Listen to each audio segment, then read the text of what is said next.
Hi, my name's Tom Shue, and today we're going to talk about getting it right in camera. I have this conversation with people all the time. They say, well, I always get it right in camera. And I say it's impossible to get it right in camera because your camera just can't do it.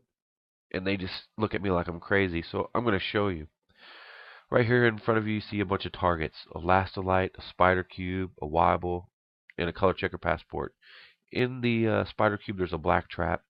And in the Color Checker, we have a known white chip. It's right here.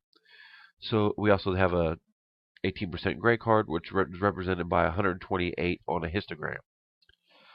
So if we let the camera choose the exposure, say if we set our camera to f5, you'll see that the camera gets it wrong. Yes, it's not biased because there's too much white or too much black in the scene. There's an equal amount of white and black in the scene roughly, and it's not getting the exposure right. There's no white point. So I grabbed a meter and I metered the scene and I made sure it was even across the targets. If we zoom in, you'll see, if you look closely in that, it's f5. And then over here it's f5, and over here it's f5. So I shot it at f5 at 125th. This was the scene.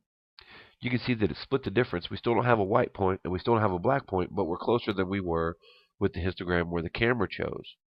You can see that everything's moved to the left, so we're underexposed. So we're going to open these as smart objects inside Photoshop. Actually, we're going to open them in Camera Raw. So if you open inside Photoshop as a smart object, you'll see that that was the one the camera chose, and this is the one that the meter did.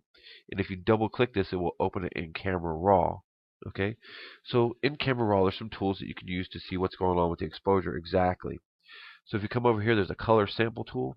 If we select this black trap and we set a point, you'll see that it's 8, 9, and 6 on the red, green, and blue. Well, black is 0. Okay, and if we set one on the white chip, you'll see that it's roughly 235. Let's just call it that. Well, white is 255. Actually, when you're doing post work, you want your white point to be around 250, and you want your blacks to be around 8 to 10. So, what do you do to fix it? Well, this is what you do to fix it. We can clear those off. We'll grab, instead of black point, we'll hold the Alt key down. And this is where I say you have to use post. You can't get it right in camera. You grab the black, holding the Alt key or the Option key on the Mac, and you drag it down until you see that black trap start to turn black, and then you back off. And do the same thing for the white. Hold down the Alt key, and you move it to the right until you see that chip start to turn white over here, and back it off. So we'll back it off. Right there's a turned white. We'll just back it off. Now we have a white point. Let's measure them again. There's our black point, or between 6, we need to be around 9, and we're 250 roughly on our white. So now we have our white point. That's it. It's that simple. Yes, your camera can get a scene roughly what it needs to look like. If you look at this picture, this is a taken with Olympus E1, okay, and there's been no post work done to this all. It's a raw file. So let's look at this. It was took at 125th. Now we have a 125th at f10 at ISO 100.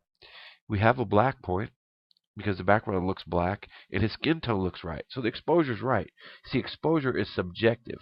So did I get it right in camera? No, I didn't get it right in camera. It's not exactly right. I have to post work my images to finish them off. It's just like a digital negative. You have the negative, you captured the dynamic range on the chip the same way as you did on film. Now you have to go into the darkroom and finish your processing. You have to do it with digital the same way you did with film. So the camera can't get it right. I want to thank you all for taking time to visit my blog today. Until next time, we'll see you soon.